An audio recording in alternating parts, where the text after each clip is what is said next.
Assalamualaikum warahmatullahi wabarakatuh. Selamat malam, salam sejahtera untuk kita semuanya. Om Swastiastu, Namo Buddhaya, dan salam kebajikan. Bapak Ibu, malam hari ini kita akan diskusi ya. Karena peserta 60-an orang, mungkin saya yakin tidak semua pasti kebagian. Tapi tenang, besok kan masih ada waktu sehari. Kalau saya duduk di luar berarti itu silahkan datang. Gitu ya, walaupun jeleknya satu, tidak bisa masuk rekaman. Tolong kalau datang bawa buku atau direkam pakai handphone, begitu ya. Supaya jawaban bisa clear semuanya. Oke, kita akan mulai dari kelompok sini 3 orang, dari kelompok sini 3 orang. Sini dulu 3 orang, mari silahkan.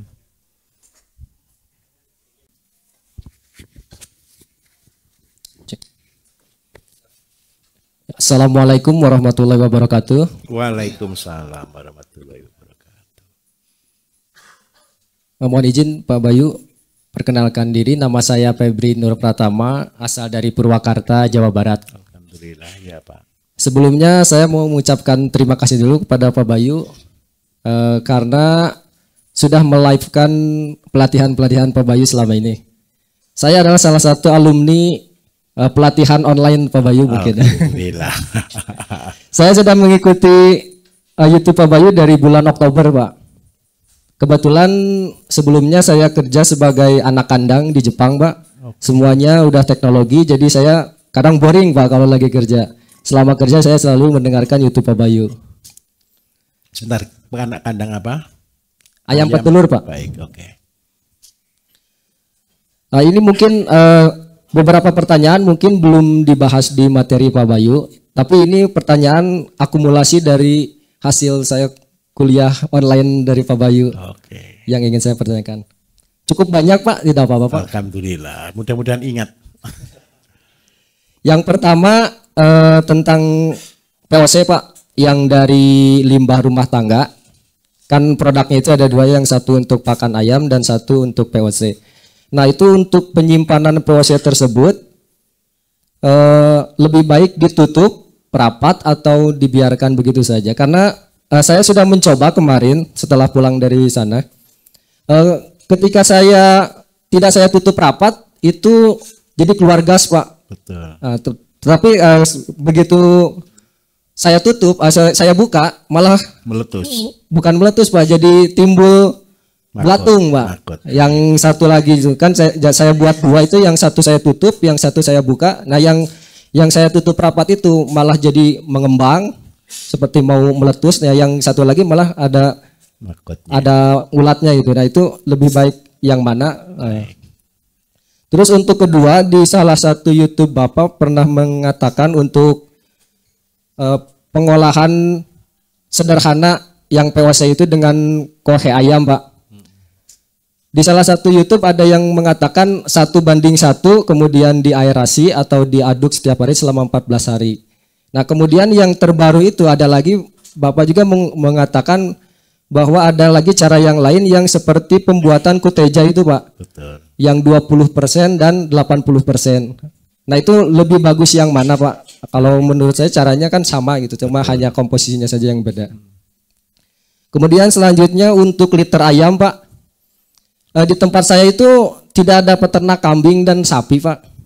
Kan kalau untuk teori Bapak itu untuk liter itu 1:1 antara sekam dan kohe kambing dan kohe sapi. Nah di saya itu peternak kambing dan peternak sapi itu tidak ada Pak. Nah itu alternatifnya seperti apa? Selanjutnya Pak, untuk saya kan akan fokus di peternakan ayam Pak. Siap. Nah nanti kan pasti ada limbah ayam mati Pak. Nah itu untuk pengolahannya dimanfaatkan jadi apa? Kan kalau dikubur sayang itu Pak. Betul. Kalau di Jepang itu Pak, limbah ayam mati itu disatukan dengan itu Pak, fermentasi yang kohe itu Pak. Pertama digiling dulu gitu Pak, digiling seperti bubur lalu disatuin gitu. Nah kalau di kita kan saya kan belum punya Pak alat gilingnya. Nah itu lebih baik seperti apa? Baik. Kemudian selanjutnya untuk katalis booster Pak, untuk ayam. Saya selama mengikuti YouTube Bapak belum pernah mendengar dosisnya Pak. Dosis untuk memang satu tetes, kalau untuk ayam itu satu tetes untuk 20 ekor ayam. Tetapi cara pemberiannya itu kan bisa lewat air minum. Nah, tetapi air minumnya itu dicampur berapa liter gitu Pak. Baik. Untuk 20 ekor ayam itu. Dan itu untuk berapa hari misalkan gitu Pak. Nah kemudian ini Pak, untuk qadarullah Pak, kemarin itu saya udah buat 3x3 Pak keyhole, baru 1 minggu.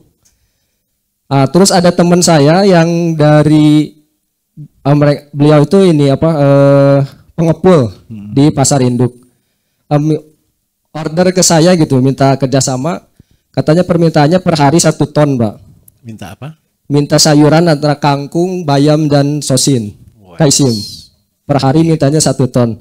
Nah itu saya mohon ke Pak Bayu untuk manajemen pupuk dan lahannya seperti apa untuk saya bisa memenuhi permintaan teman saya tersebut. Baik. Kemudian selanjutnya Pak, masuk ke buah-buahan Pak. Saya punya kebun sawo Pak, alhamdulillah. Kurang lebih luasnya 1.500 meter. Sawo apa ini? Sawo Pak, sawo. Sawo apa? Buah sawo. Sawo apa? Sawo apa? Sawo kapas madu gitu. Sawo kecil ya berarti ya? Ya yang manis besar. itu Pak. Oke siap. Yang dari Sumedang itu Pak. Nah itu kalau lagi panen Pak, kan suka ada sawo yang busuk atau yang berlubang. Itu limbahnya melimpah sekali Pak. Karena di sana kan komoditasnya sawo Pak di daerah tempat saya itu.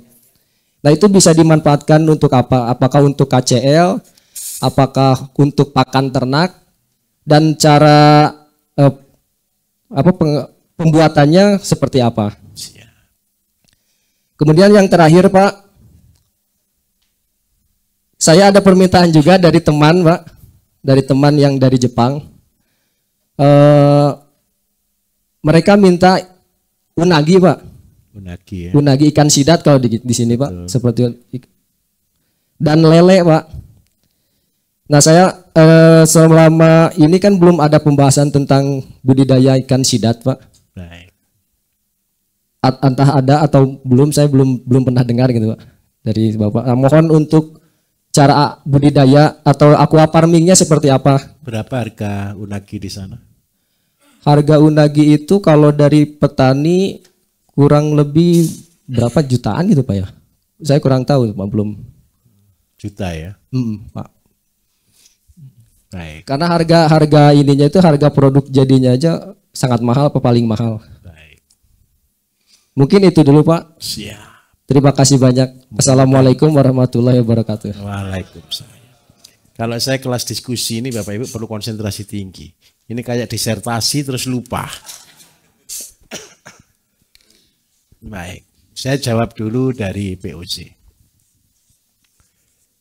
POC ini tadi muncul Bapak Ibu di tingkat dasar, betul ya? Di tingkat dasar kita belajar. Banyak orang selalu mempertanyakan ini. Apakah kita harus pakai katalis atau tidak? Kalau cuma untuk rumah tangga sendiri Bapak Ibu, boros tidak masalah, betul atau tidak? Kalau boros tidak masalah, apalagi lahannya cuma keyhole sampai 300 meter, tidak ada masalah kok. Mulainya dari mana? Dari POC ini. POC ini saya mau tanya, ini dari bahan apa? Sebentar, jangan macam-macam, tidak boleh. Air beras. Terus habis gitu, sayur, buah, lauk, nasi, oke? Saya minta maaf. Kalau Bapak Ibu makan ini semua, harusnya milih yang baik atau yang jelek? Kalau yang Bapak Ibu makan ada sisanya, berarti sebenarnya ini sudah 4 sehat belum? Sudah sehat belum? Paham maksud saya ya? Jadi sebenarnya, kalau kita punya POC, air beras ditambah ini, berarti POC ini adalah, boleh saya katakan ekstrak, betul ya? Dari makanan kita. Setuju atau tidak? Makanya jangan pelit-pelit ya. Jangan bersih sekali semuanya. Paham maksud saya di sini? Kalau ini ekstrak dari makanan kita, berarti di sini unsurnya NPK kira-kira penuh atau tidak? Penuh. Cuman kan satu. Kalau ngolahnya gimana? Ngolahnya sebenarnya simpel Bapak Ibu, jangan dipersulit. Masukkan dalam ember, setelah di ember ini penuh, kasih dedak ya, anggap aja 3 hari lah seandainya. Atau 1 minggu lah penuhnya. Biarkan dulu, setelah itu baru disaring. Setelah disaring Bapak Ibu kan ada padat, ada cair. Padat jelas ya untuk pakan, oke ya. Yang cair ini kandungannya tetap akan tinggi. Buktinya apa? Bapak Ibu buka, isinya maggot. Betul atau tidak? Maggot itu hidup di tempat yang mengandung protein. Kalau tidak ada makanan di dalam cairan ini, impossible maggot berkembang. Jadi kalau ditanya orang, kenapa kok muncul maggot? Ya tidak masalah. Bagus mana? Sama-sama bagusnya. Tinggal untuk apa? Nah, saya minta maaf. Kira-kira ini bau busuk atau tidak? Bau menyengat. Ini saya kasih trik. Perkara bau, semakin tinggi bakteri. Setuju atau tidak? Saya ulangi ya. Semakin bau, semakin tinggi bakteri. Sehingga baunya, kentutnya bakteri itu bau gitu loh. Kalau yang kentut miliat Bapak Ibu, baunya menyengat. Nah, betul enggak? Nah, kalau Bapak Ibu cuma terganggu gara-gara baunya, gampang.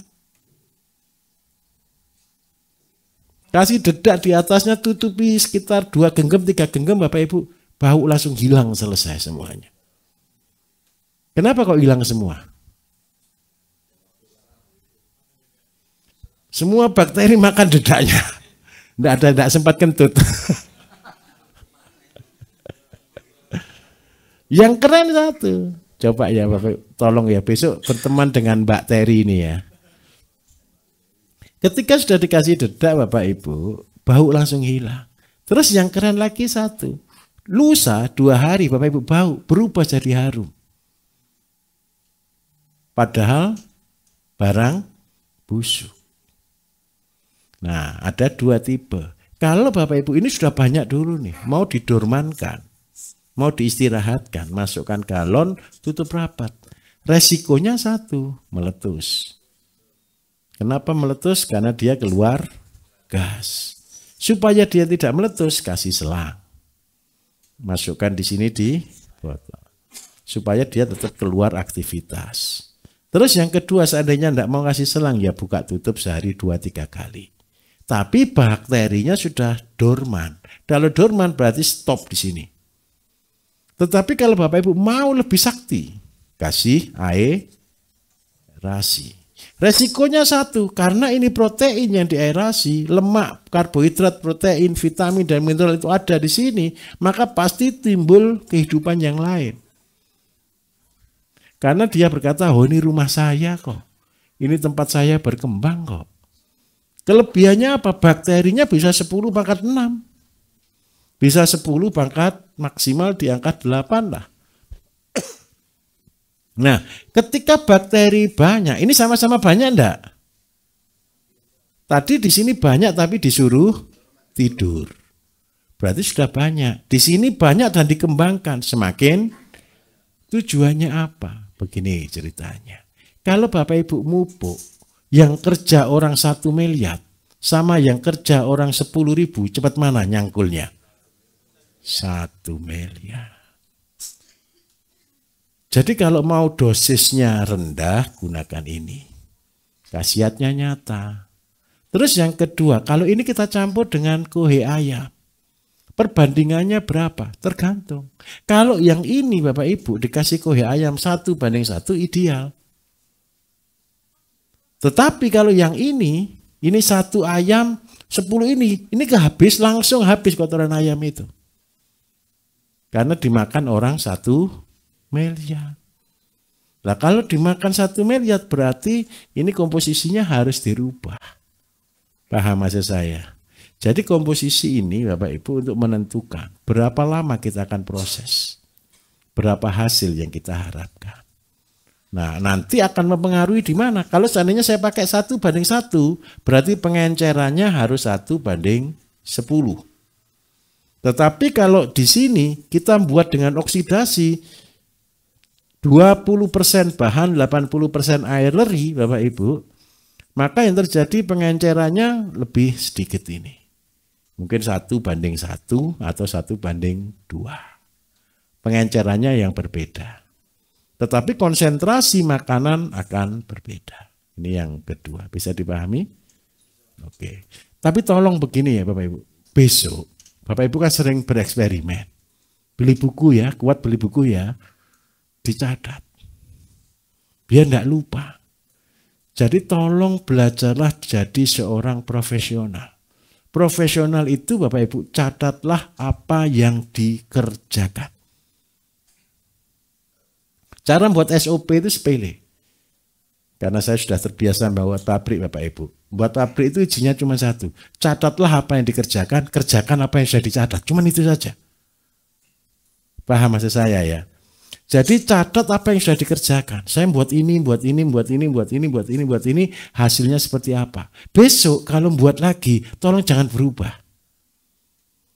Kalau sampai besok Bapak Ibu buat produk bagus sekali. Wah ini ternyata pupuknya luar biasa. Tanaman saya semprot ini pagi, besok naik 5 cm. Gitu seandainya. Itu sudah formula bagus belum? Bagus. Terus habis gitu mau buat lagi, gimana ya dulu caranya ya? Wah menyesal. Itu kegagalan orang Indonesia karena tidak mau mencatat. Paham maksud saya ya? Jadi tolong dicatat ya Mas ya, masih muda saya doakan besok ngalahkan saya. Jadi profesor lebih hebat dari saya. Teorinya sudah saya ajarkan kok, tinggal dikembangkan. Pengembangan ini rumit. Enggak rumit sebenarnya, butuh eksperimen. Karena itu Bapak Ibu ilmu ini boleh diterapkan bagi orang-orang pengangguran. Saya kan pengangguran, karena itu saya bisa kerja. Butuh waktu. Nah oke, terus yang ketiga sekarang ya, perkara sayur, pesanan sayur. Saya minta maaf, jangan iakan dulu ya. Jangan. Ketika kita mulai sesuatu Bapak Ibu, nanti banyak orang akan memberi janji manis. Tolong settlekan dulu. Kuatkan dulu di produksi. Sampai membuat teori, ini saya kasih teori dasar. Kalau kangkung 1 meter persegi sama dengan 2,5 kilo sampai 4 kilo. Kalau caisim, kangkung, bayam hampir sama rumusnya ini, 2,5 sampai 4 kilo per meter persegi. Seandainya orang butuh 1 ton per hari, berapa produk? 4 produk ini tadi. Wow, ngeri itu. Kita hitung, seandainya kangkung saja, ini cara ngitung Bapak Ibu, ini buat manajemen, ini harusnya bukan kelas 2 hari, tidak apa-apa ya. Saya jelaskan sedikit. 1 ton per hari Bapak Ibu. Karena kita produksi, kita buat 2,5 kilo per meter persegi, berarti setiap hari butuh berapa meter? Untuk mencapai 1 ton, 400 meter. 400 meter, umurnya kangkung ideal adalah 20 hari. Tapi kita buat molor sampai 25 hari. Berarti butuh tanah berapa? 1.000 meter. 1 hektar. 1 hektar. Wah, kangkung aja 1 hektar. 400 kali 25 itu 1 hektar ya. Wah, banyak ini. Oke. Ini berarti kalau 4 produk butuh tanah berarti 4 hektar. Kalau 4 hektar berarti butuh per pupuk berapa? 1 meter persegi, kalau kita buat sistem bedengan, itu butuhnya 150 gram. Setiap hari. Berarti total pupuk 4 hektar kali 150 gram, pupuknya berapa banyak Bapak Ibu? 40.000 kali 0,15. Ketemu berapa? 6 ton ya. Ketemu 6 ton. Per bulan. Karena ini semua tanaman bulan. Nah, cairnya akan sama seperti ini. Berarti kalau untuk 6 ton per bulan, berarti butuh luas pabrik pupuk berapa banyak Bapak Ibu luasnya?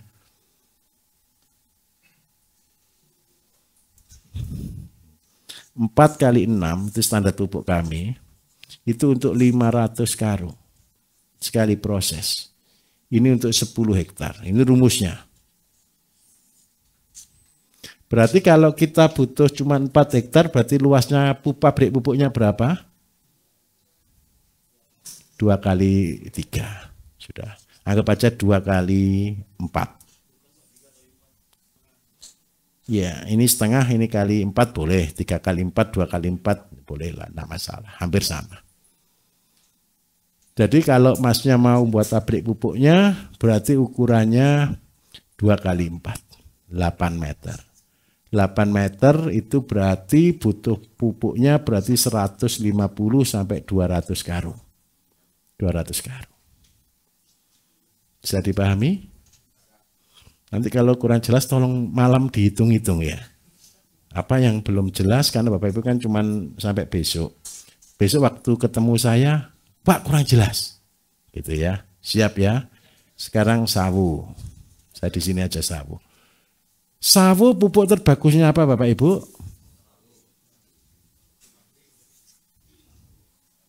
Pupuk terbagus tanaman adalah dirinya sendiri. Jadi, kepengen sawunya apa ini? Sawunya besar, kepengen manis, atau kepengen mulus, atau kepengen apa? Besar, mulus, manis gitu ya. Nah, ingat baik-baik, ada hukum keseimbangan. Bapak Ibu, di dunia ini ada hukum keseimbangan. Setiap buah itu pasti ada yang jatuh. Betul atau tidak? Dan setiap buah yang jatuh itu pohonnya sedang berkata, saya juga kepengen makan buah saya.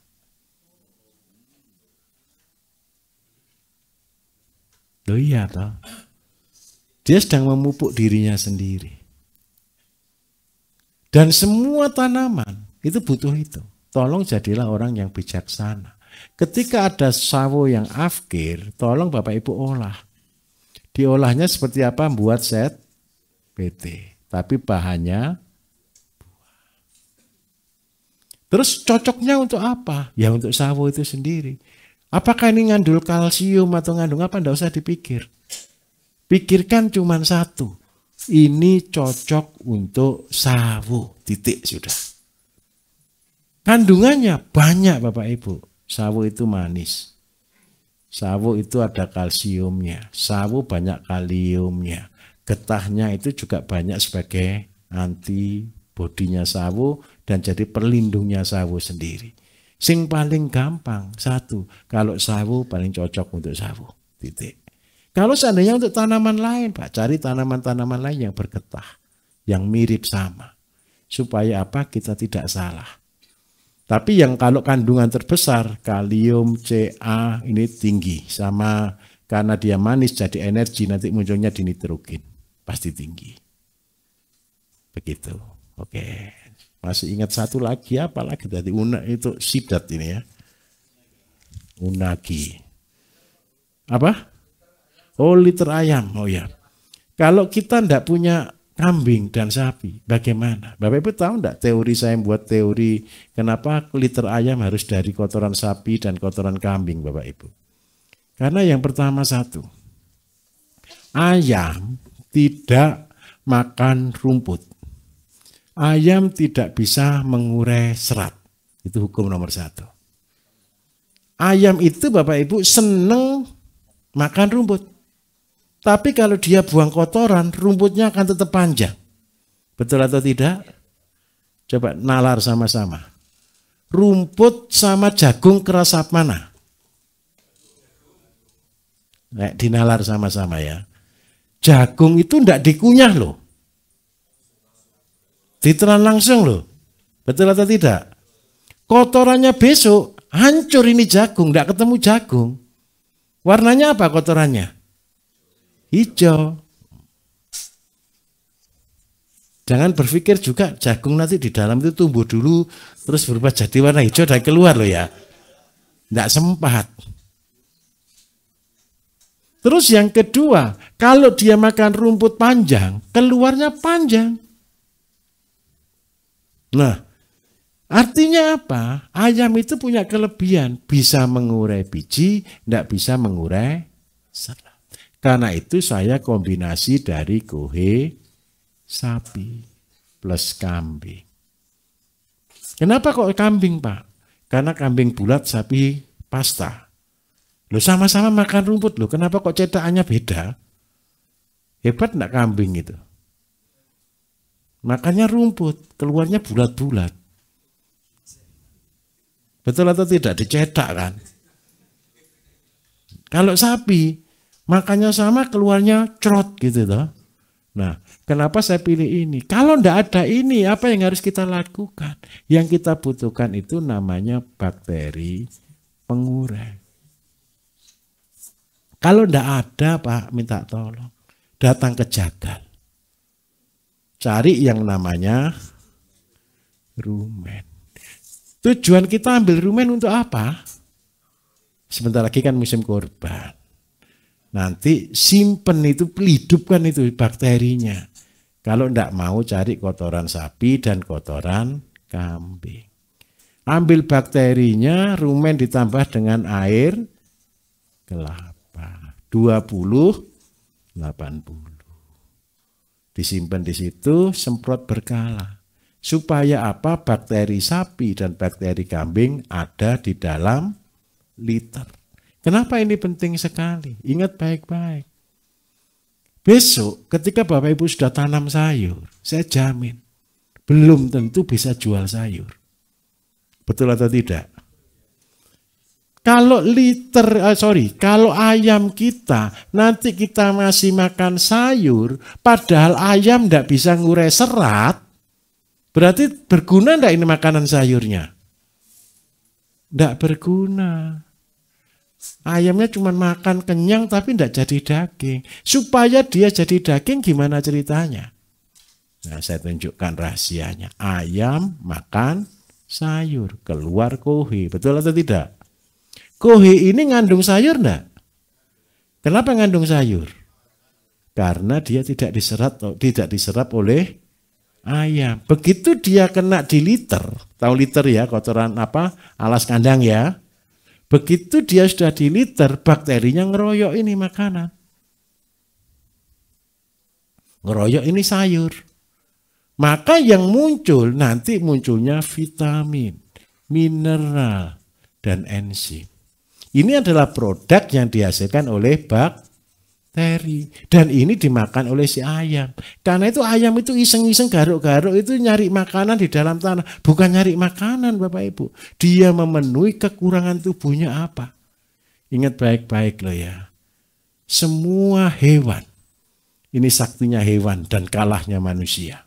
Semua hewan dia tahu kebutuhan tubuhnya apa. Bapak Ibu tahu kambing? Tahu ayam? Ayam suruh makan jagung aja bosan enggak dia? Ya enggak bosan Pak, tetap makan jagung aja. Tapi habis gitu tetap cari lainnya enggak? Cari kerikil, cari rumput, cari tanaman lain. Betul atau tidak kira-kira?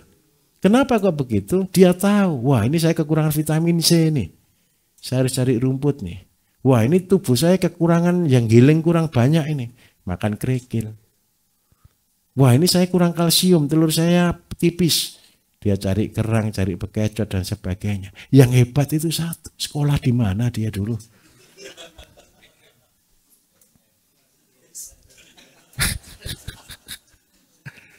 Saya lihat ayam kadang-kadang saya menyadari Bapak Ibu. Kita ini kalah pinter sama kelasnya ayam. Bisa dipahami Mas ya?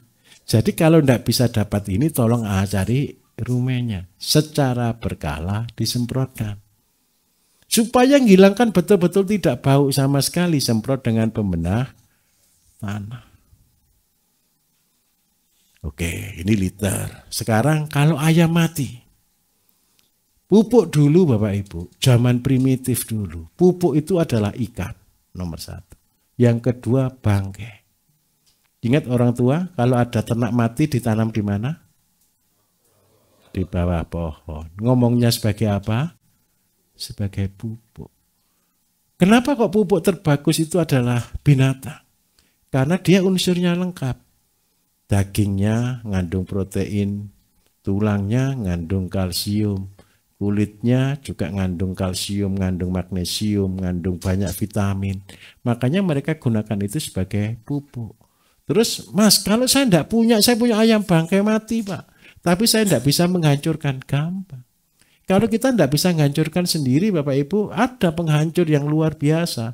Namanya bakteri. Tolong jangan disimpan di air kelapa.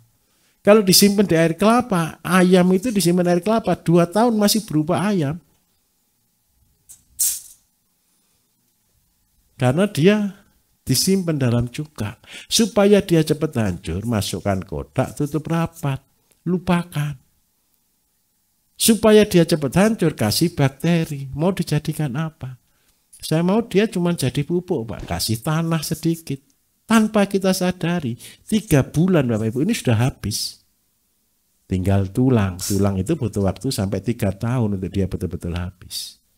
Tulang pun ada yang tidak bisa hilang. Kalau gigi, itu tahunan tidak mungkin hilang. Makanya kalau di surga giginya dihitung nanti ya. Karena dia utuh sampai di surga. Katanya. Jadi ayam ini nanti kalau tidak punya penghancur, hancurkan dengan bakteri. Paling gampang, kasih tanah. Tanah sembarang, taruh di atas. Tapi jangan tanah yang mati loh ya, tanah yang masih hidup. Tanah yang hidup itu ada di humus bambu. Tadi kan buat pemerah tanah, betul ya? Ambil tanah humus kan? Ambillah tanah humus tadi sebagai pengurai. Supaya apa? Ini adalah bakteri yang kepada bakteri baik. Ketika bakteri baik diberi makan daging, bakterinya bahagia. Dia berkembang luar biasa. Nah, seandainya ikan boleh juga, ayam boleh juga, kambing boleh juga, sapi boleh juga. Supaya bakteri baik akan berkembang. Dan bakteri itulah yang akan kita gunakan sebagai pupuk. Nah, dosisnya seberapa? Kecil sekali. Karena dia sudah bakteri yang makan sesuatu yang sudah bergizi. Mungkin 1 sendok per tanaman. Tapi tolong dicatat ya Bapak Ibu biar tidak lupa ya. Waktu aplikasi dulu ini mati, saya kasih ini, saya kasih ini. Nah, saya kasih rap pupuk ini sekian. Nah, ketika Bapak Ibu bisa membuat ini semua Bapak Ibu, percayalah, ini adalah tabungan. Ketika ternaknya Bapak Ibu mati, tidak sedih. Ingat konsep saya, sampah lebih mahal daripada yang utama. Kalau ayam, harganya anggap aja 60 sampai 100 ribu. Kalau ini sudah jadi pupuk, keluar cuma 1 kilo. Harganya bisa jadi 40 ribu. Minimal. Nah, kalau ditambah dengan tanah, jadinya berapa kilo? Ya terserah. Ya jangan banyak-banyak, maksimal 4 kalinya. Jadi ketemu 160 ribu rupiah. Mahal mana bangkai sama ayamnya? Jangan dibangkaikan semua.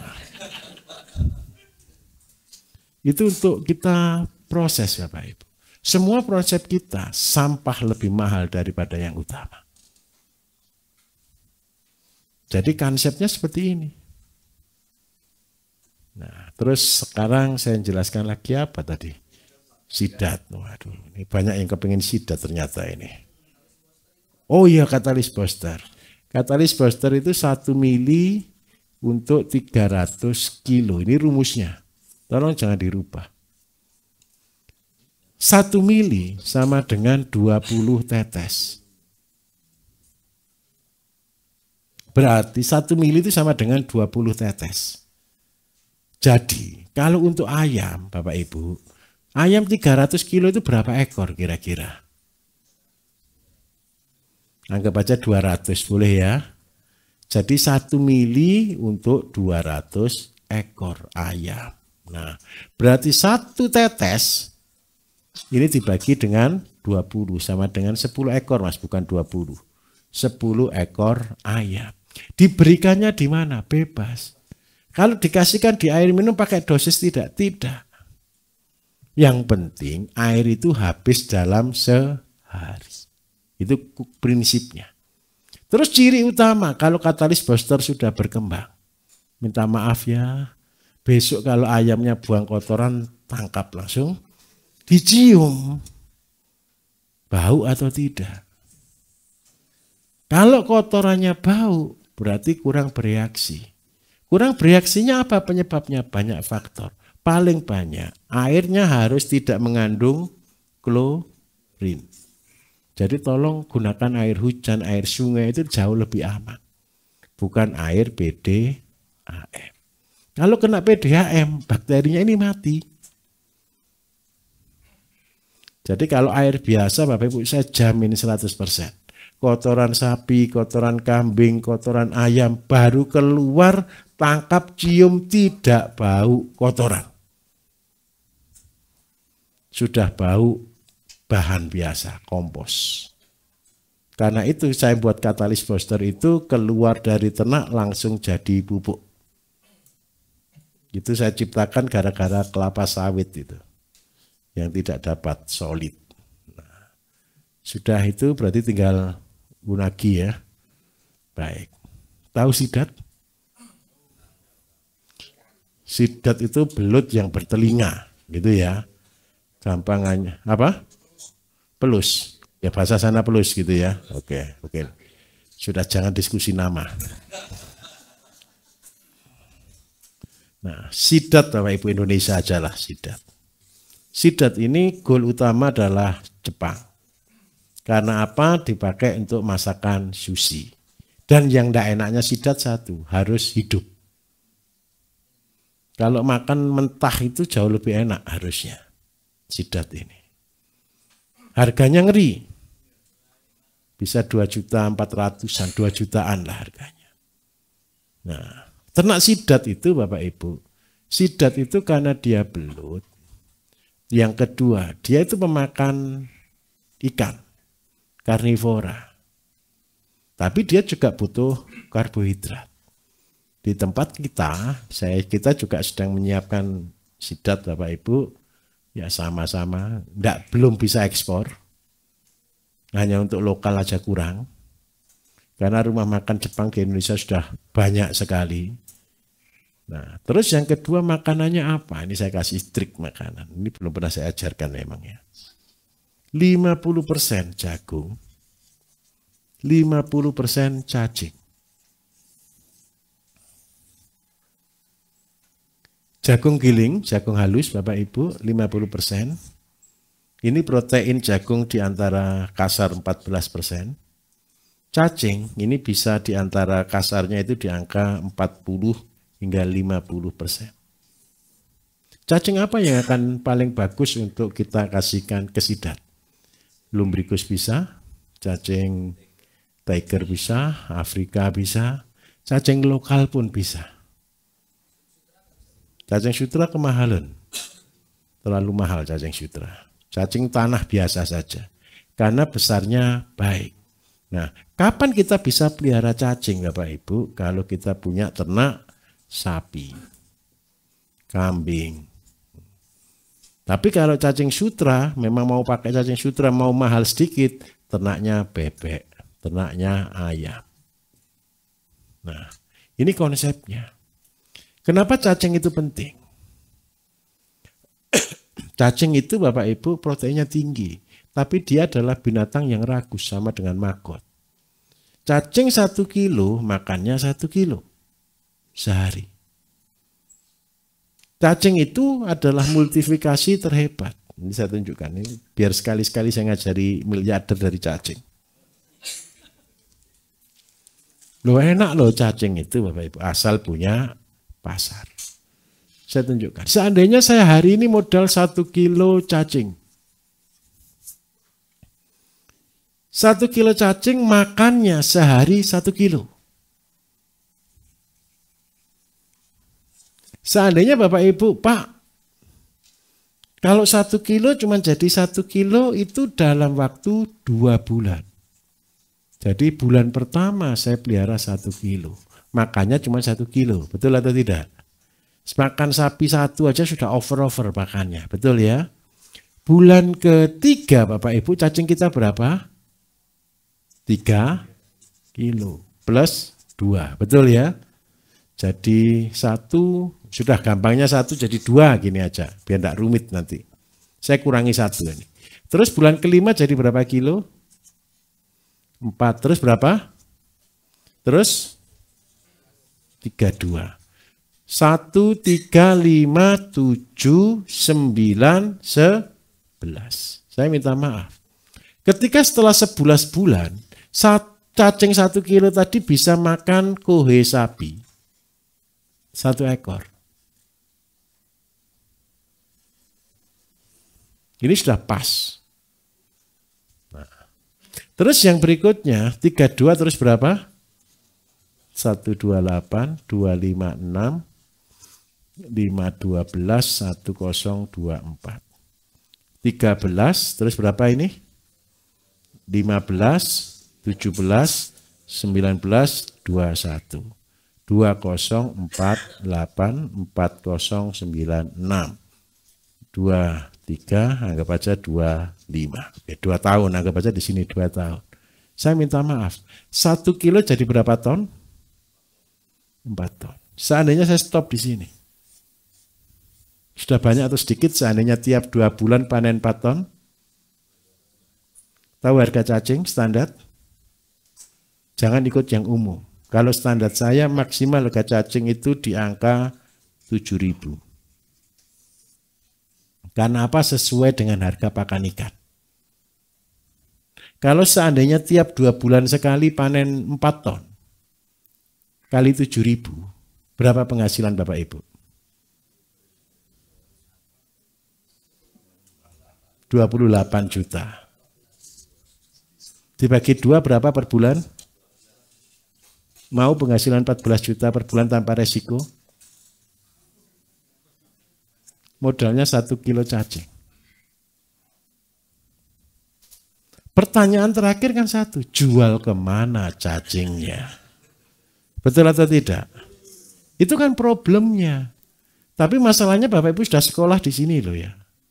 Kalau sudah punya cacing Bapak itu sumber kehidupan. Saya ulangi ya, cacing sumber kehidupan. Problemnya satu, bukan masalah cacingnya. Ini loh, setiap hari ngasih 4 ton itu loh problemnya. 4 ton berarti berapa sapi? Ingat loh ya, 32 kilo itu 1 ekor sapi. Kalau 4.000 berarti berapa ekor sapi? Berapa?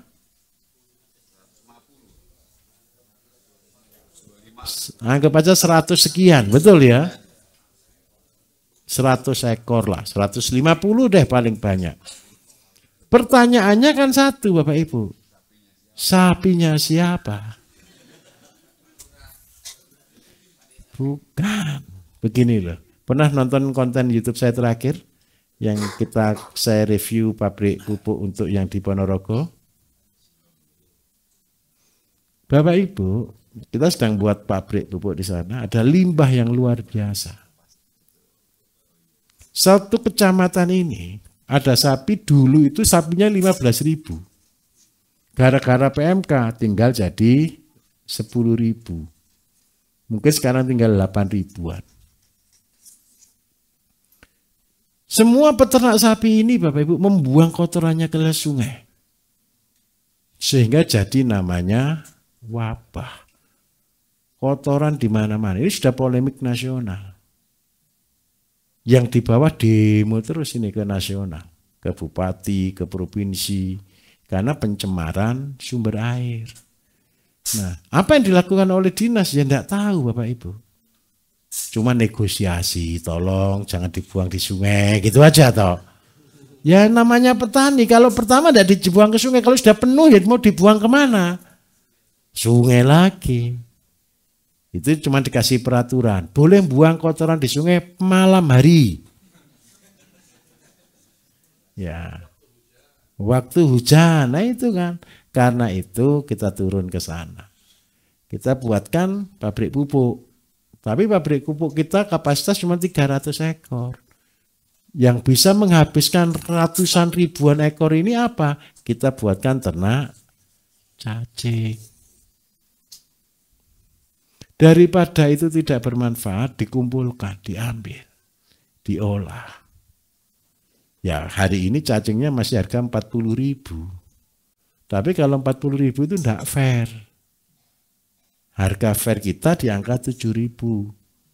Supaya apa? Kalau 7.000 rupiah Bapak Ibu, titipkan di bebek jadi bebek, titipkan di ikan jadi ikan. Yang dijual cacing atau ikannya? Ikannya. Nah, kalau mau dijual lebih mahal, kita kembangkan namanya sidat. Sidat ini keren. Waktunya memang lama, 3 tahun, 4 tahun panennya. Karena mintanya Jepang Bapak Ibu, minta yang 1 kilo isi 1 atau 2 kilo isi 1. Besar-besar sebesar ini loh, minta maaf. Maunya mereka. Kalau yang sebesar ini tidak laku. Lah maunya segini inilah minimal. Karena dia disayat langsung dimakan, mentah, enak. Kalau daerah tertentu bilang oling itu di tempat saya di Banyuwangi itu ada kampung oling. Ya di tempat saya itu telurnya itu di situ. Tapi sejeleknya satu disetrumi orang itu loh. Saya sampai heran saya sampai. Habis itu. Nah, saya minta tolong kalau sidat dikasih makan cacing, karena harga sidat anggap aja lah di Indonesia termurah itu 400.000. Ini harga lokal. Harga 2 juta itu di Jepang Bapak Ibu. Kalau di Indonesia 400-an. Tapi saya mau tanya, ternak apa sih yang harganya 400.000? Udang aja yang grade tertinggi aja cuma maksimal 200.000. Nah, karena itu kalau sidat bisa harga 400.000. Masalahnya sidat ini untuk mencapai 1 kilo butuh 8 kilo pakan sampai 10 kilo pakan. Tapi masih untung enggak kira-kira? Jauh. Nah, karena itu kita mengarah ke sana. Tenang dulu. Nanti formula lengkap setelah peternakan kita sudah panen pasti keluar YouTube-nya. Komposisi pakan yang kita gunakan jagung 1, cacing 1.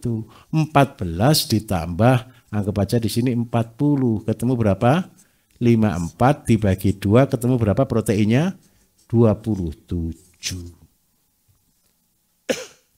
Dengan cara ini sidat akan optimal. Dan sidat bahagia makannya. Doakan Bapak Ibu ini segera ya. Soalnya kenapa?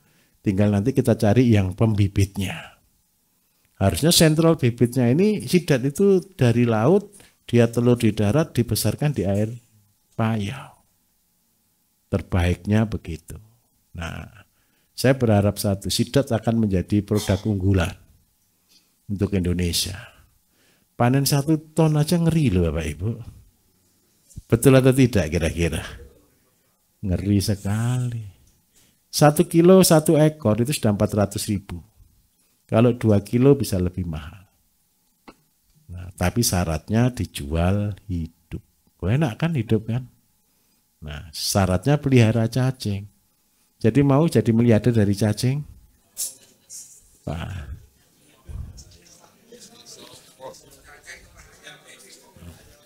Sebentar.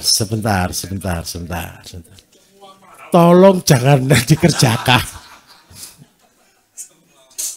Tolong jangan dikerjakan.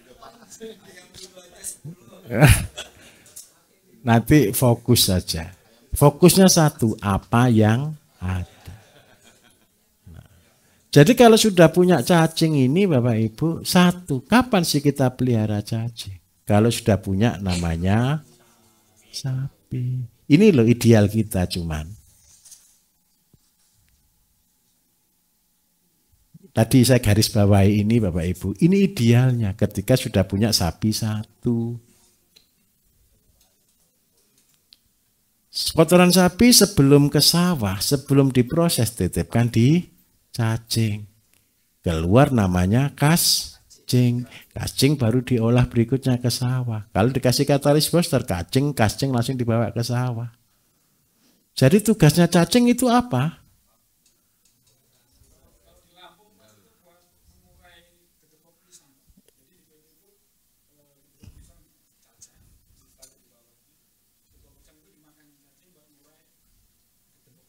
Menghancurkan. Nah, cacing itu sebenarnya bukan hanya makan kotoran sapi. Tahu kotoran cacing enggak? Sebentar, cacing tahu enggak? Bentuknya apa? Terus? Enggak. Bulat-bulat lah Bapak Ibu, granul. Betul enggak?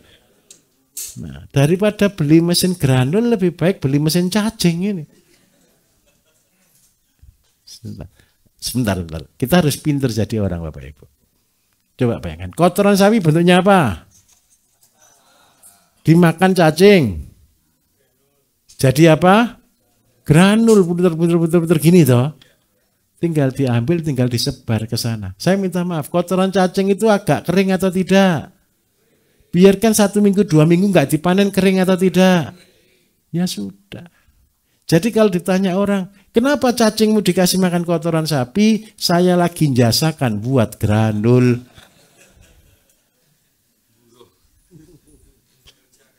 Mempekerjakan si cacing. Bisa diterima kira-kira? Mupuknya enak mana? Pasta atau granul? Granul. Gini loh, ini saya lompatkan sedikit, saya masukkan dalam sedikit. Di dalam cacing itu banyak namanya mikroenzim. Mikroenzim cacing itu Bapak Ibu, cacing itu ditakdirkan tukang cangkul. Jadi kalau seandainya Bapak Ibu sudah sampai di level ini, sampai lo ya, jangan dipaksa lo ya. Sampai di level ini, ketika pasta ini dimakan oleh cacing, kira-kira ikut enggak kokonnya? Kokon itu telur cacing. Ikut enggak kira-kira? Ikut. Bapak Ibu tabur ke sawah kan? Kira-kira sedang kita tabur apa? Cacing. Terus ketika ada tanaman di sini Bapak Ibu, cacing itu buat lubang. Oksigen masuk. Pertanian tercanggih di dunia. Saya ulangi ya. Pertanian tercanggih di dunia itu menggabungkan 3 energi. Yang pertama oksigen, yang kedua cahaya, dan yang ketiga adalah nutrisi. Besok Bapak Ibu kan praktek di tempat kami yang di sana ya, Telomoyo ya. Tolong naik ke lantai 3 yang di atasnya kolam renang. Itu percobaan kita Bapak Ibu. Kita sedang membuat percobaan tanaman-tanaman raksasa. Seledri yang harusnya tinggi cuma 30 cm, kita akan rubah ke tinggi 80 cm. Benih yang sama. Kita sedang mengarah ke sana semuanya.